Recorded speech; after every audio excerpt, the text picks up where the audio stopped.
On va se tutoyer sur Twitch et sur RCF en Lorraine. Michael Massiantonio. Suite d'On va se tutoyer sur RCF et sur Twitch au www.twitch.tv/RCF en Lorraine avec Claire Demangeon et Célia Baumann pour un nouvel entretien dédié à la sécurité et l'accessibilité au numérique pour tous. Un sujet à retrouver avec Nelson Calbé du projet Move Numérique qui va débuter avec une question de Célia. En effet, alors tu viens nous parler de sécurité numérique en tant que membre de Move Numérique. Quelles sont les valeurs de l'association? Alors, les valeurs de l'association de Move Numérique, en premier, c'est le social. On pense beaucoup à l'humain chez Move Numérique. Aussi, les valeurs communautaires, c'est-à-dire on veut créer réellement une communauté, un sacré mouvement derrière pour que tout le monde se sente bien sans inégalité. Et l'inclusion, c'est nos valeurs. D'a- Inclure tout le monde dans le projet. D'accord, et alors quel est le public concerné par votre projet? Alors, le public, il y a de tout âge. Ça peut être vraiment de tout âge. Personne n'exclut de ce projet. Mais il y a tout de même un propos à nuancer, Nelson. Les plus jeunes sont des digital natives, ils sont nés avec le numérique alors que les plus âgés partent de zéro. Comment est-ce qu'on peut trouver les bons mots pour expliciter le numérique à tous, tout simplement? Justement, pour pallier du coup à ce problème-là, nous, on essaye de faire des cours par derrière, du coup des formations, Mhm. qui vont pouvoir du coup parler plus aux jeunes, comme parler aux personnes plus âgées, et avec des sessions qu'on va mettre en place, c'est-à-dire des sessions spécialement où il y aura des groupes d'âge à peu près sélectionnés, et des sessions où tout le monde se rencontrera directement avec un vocabulaire plus directement facile pour tout le monde. Donc il a différents stades, il a des sessions individuelles pour les personnes par catégorie d'âge, et ensuite des Exactement. plus grosses sessions une fois qu'on a déjà fait, on va dire, une première mise au point sur Exactement, c'est ça. la sécurité numérique. Alors Nelson, quel est ton rapport personnel à l'informatique et en quoi est-ce qu'il te sert justement à porter ce projet? Alors, mon rapport avec l'informatique, c'est faut savoir que j'étais passionné depuis tout petit vraiment à l'informatique. C'est-à-dire que j'aimais bien tricher sur les PC à 8 ans. J'en ai fait des études en bac pro. Après les études de bac pro, j'en suis venu à un BTS SEO, donc tout ce qui est dans l'informatique. Et bêtement, en fait, avec mon associé sur ce projet, Maxime, on a discuté, on a à peu près discuté de tout et n'importe quoi, dû à un projet qui n'a pas réellement abouti.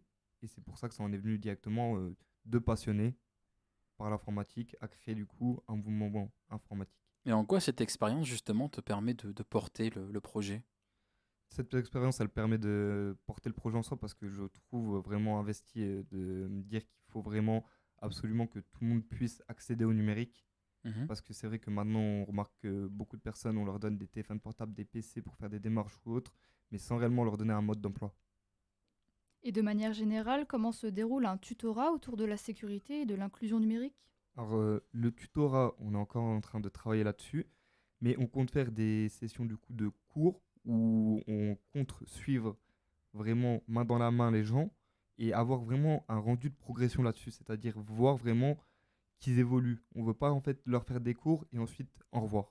On veut vraiment en fait qu'ils ressortent mais avec une bonne expérience et bien enrichis de ça. On parlait tout à l'heure de public très jeune comme très âgé. Quel est le public que vous aidez en majorité? Bon, on aide tout le monde en majorité en soi. On préfère ne pas exclure aucune personne.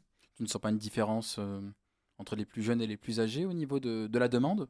Non, en soi, aucune, parce que on estime que les jeunes, comme tout à l'heure on parlait dans les chroniques par rapport aux réseaux sociaux, certes, ils connaissent forcément Internet parce qu'ils ont vécu et grandi avec Internet, mais ne savent pas par derrière les dangers qui sont encourus. Quand on voit qu'il y a 65% maintenant des jeunes de 7 à 10 ans qui utilisent des téléphones portables, mais sans savoir réellement les risques, et qu'on voit aussi les personnes âgées qui veulent essayer d'utiliser les réseaux sociaux pour essayer de communiquer avec les familles mais qui ne savent pas du coup des risques d'arnaque.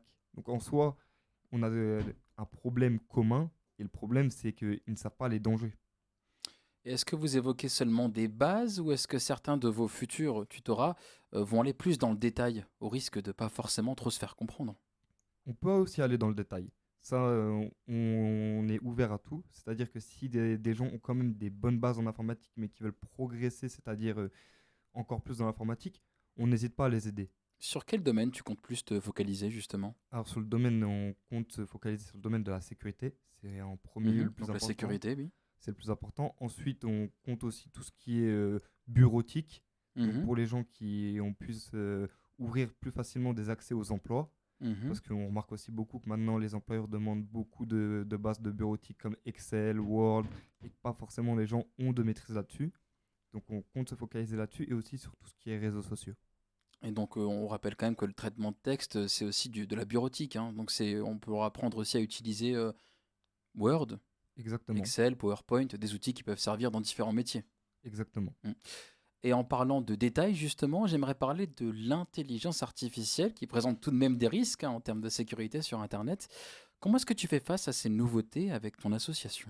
Avec ces nouveautés, ben, on va trouver que nous, l'IA n'est pas réellement un ennemi comme beaucoup de personnes pensent, mais qu'on peut travailler main dans la main avec, mais bien évidemment, tout dans le ludique. C'est-à-dire vraiment que ça apporte une valeur en plus. C'est-à-dire pas que ça soit utilisé bêtement, mais vraiment dans des cadres avec vraiment des explications, ce qu'elle est capable de faire, les dangers encourus en les utilisant derrière, les poursuites pénales qui peuvent être utilisées si on dérive dessus, vraiment donner vraiment tous les aspects de l'IA. Et en dehors des tutorats, que propose votre association? On a notamment entendu parler d'un tournoi geek. Exactement, on compte mettre en place des tournois geeks, des brocantes aussi numériques, où les gens pourront retrouver des PC à des prix abordables, neufs, ou des PC reconditionnés, parce que notre association se base du coup sur de la donation. On Mhm. fait des appels aux dons pour pouvoir récupérer des PC, les reconditionner et les donner aux personnes qui n'ont pas forcément les moyens, malheureusement, de pouvoir acheter des PC, parce qu'on sait qu'il y en a beaucoup avec l'inflation, la conjoncture, ou même des jeunes qui aimeraient se lancer dans l'informatique, qui aimeraient se lancer dans des projets tels que de l'art numérique ou autre, mais qui ne peuvent malheureusement pas. Mais le plus gros projet qu'on a actuellement, c'est d'ouvrir des locaux où les gens pourraient venir directement utiliser des machines telles que des machines PC gamer, machines bureautiques, des consoles, et tout ça en étant adhérent, Et avec je des grilles reviens tarifaires. rapidement au terme geek. Est-ce que tu pourrais l'expliciter pour nos auditeurs? Alors, geek, comme beaucoup de personnes l'utilisent dans le milieu du jeu, Eh oui. c'est des joueurs, c'est une communauté de joueurs qui aiment bien jouer à différents jeux vidéo. Et aussi des passionnés d'informatique à la base des bases. C'est une définition qui a évolué avec le temps, il faut quand même le rappeler. Moi, j'ai envie de dire de mon temps, mais c'était plutôt No Life. Moi, dans ma perception, je sais pas pour la tienne, c'est vrai qu'on n'est pas exactement de la même génération. C'est vrai, c'est Moi, vrai. j'utilisais plus No Life pour le terme gros gamer, gros consommateur de jeux vidéo qui ne fait quasiment que ça, alors qu'avec le temps, on est plus dans le fait de geeker, d'être un geek. C'est des choses qui ont évolué. Effectivement, même maintenant, de ma génération à moi, on dit Modo Discord pour rappel Discord Oui, une plateforme, hein. qui est une plateforme aussi application maintenant sur App Store et Google App Store aussi.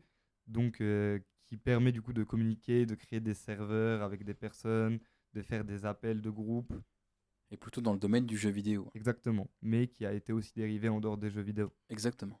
Et donc, comment vous voyez la suite? Est-ce que vous prévoyez de faire évoluer vos concepts? On prévoit de faire évoluer nos concepts, on prévoit d'innover toujours, parce qu'avec Monde Numérique, on estime qu'on peut toujours innover, apporter d'autres choses. On compte faire des événements si plus tard tout est possible. On espère faire un centre des congrès Schumann, Ah, où par exemple on peut proposer à des personnes de venir comme Helios Gaming, ah oui, qui je les connais puissent, de nom. qui puissent venir par exemple faire des stands.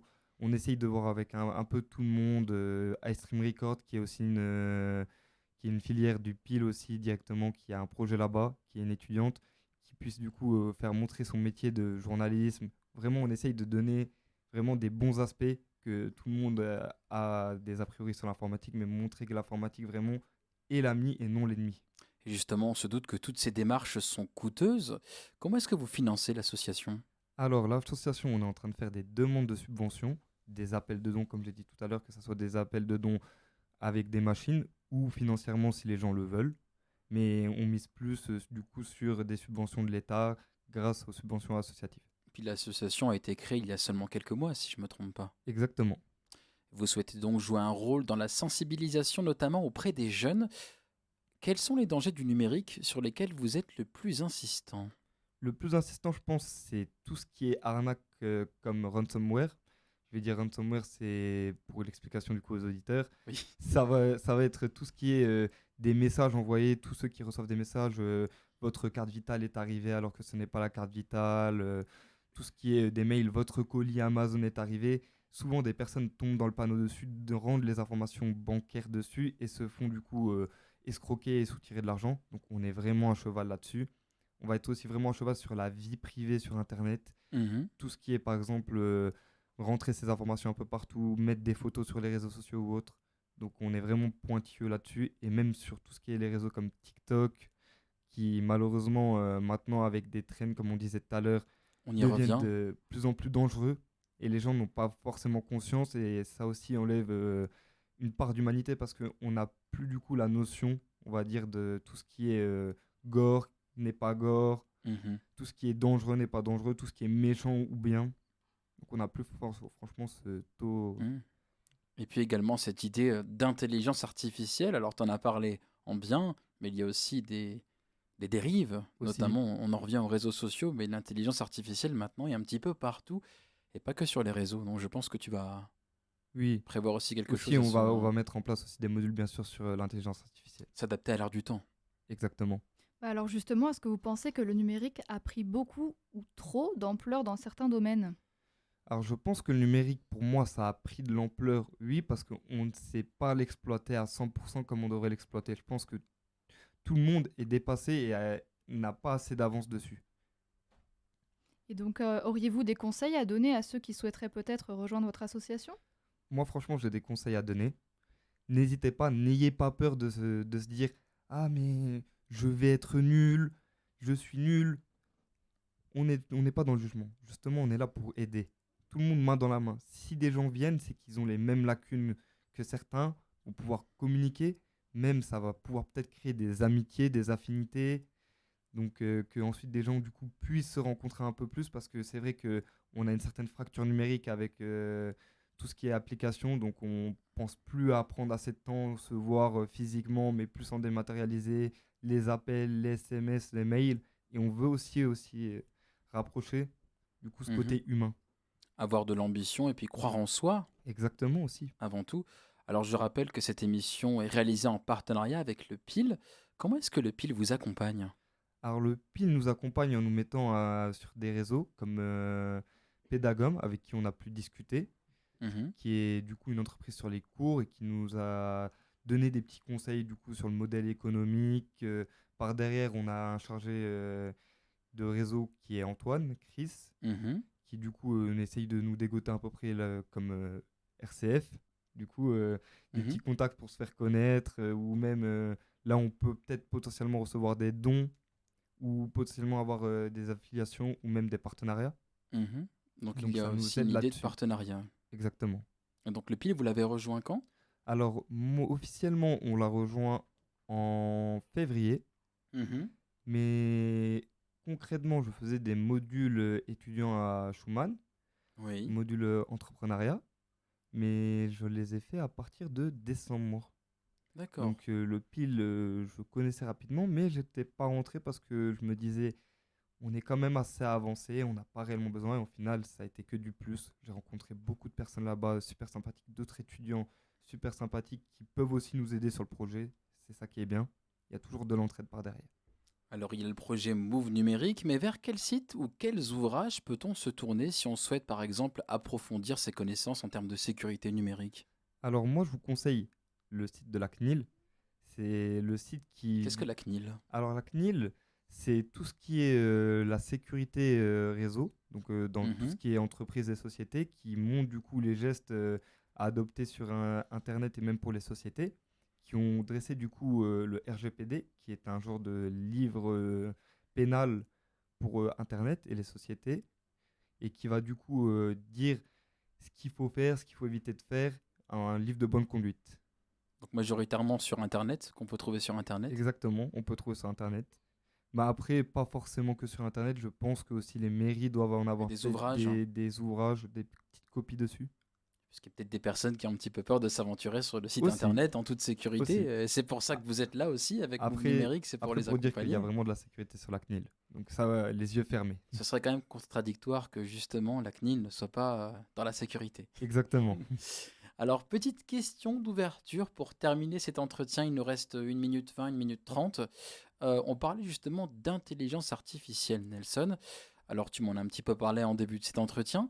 Est-ce qu'on peut la mettre à contribution pour le bien-être numérique? Je pense que oui, on peut la mettre en contribution pour le bien-être numérique, pour renforcer par exemple les termes de sécurité, que ce soit pour les mots de passe pour les utilisateurs, générer des mots de passe bien solides pour éviter les piratages ou autres. Je pense qu'aussi on peut l'utiliser à des termes de sécurité, par exemple chez soi. Oui. Quel geste faire pour être protégé? Il va dresser une petite checklist pour dire on peut être plus en sécurité en faisant ces petites choses qui font un grand ensemble. Vous l'utilisez avec l'association? Alors oui, on l'utilise. On l'a utilisé Alors pour... moi, ça m'intéresse justement. Dans quel domaine? Alors nous, on l'a utilisé dans le domaine, par exemple, de l'approche, Mhm. justement pour l'âge. Donc on a demandé quelle serait la meilleure des solutions à avoir pour avoir une approche pour tout âge. Et c'est ce qui nous a du coup permis d'avoir vraiment un centre d'intérêt qui est du coup les problèmes. On a tous des problèmes sur les réseaux, que ce soit personnes âgées ou jeunes personnes. Et c'est pour ça que du coup on s'est dit on va foncer là-dessus. Et donc l'IA a aussi contribué au projet Move Numérique. Et c'est sur cette parole que nous allons terminer cet entretien. Merci Nelson. Merci beaucoup. Cette émission a été réalisée en partenariat avec le PIL, le pôle entrepreneuriat étudiant de Lorraine. Merci à Océane Denagno pour la technique vidéo. Merci à Claire Demangeon pour sa chronique Clairement Culture. Merci Claire. Merci à Célia Baumann pour la co-animation et le point réseau pour cette belle première. Et ben merci à vous, c'était un plaisir. Plaisir partagé. Cette émission sera disponible en réécoute sur rcf.fr, la vidéo prochainement sur le YouTube de RCF Lorraine. Et on se retrouve la semaine prochaine pour un nouvel épisode dont on va se tutoyer, cette fois-ci dédié au métier d'animateur de club de vacances. Et en attendant, portez-vous bien, prenez soin de vous et n'oubliez pas qu'on s'occupe de tout sur RCF. Je vous souhaite une très très belle soirée.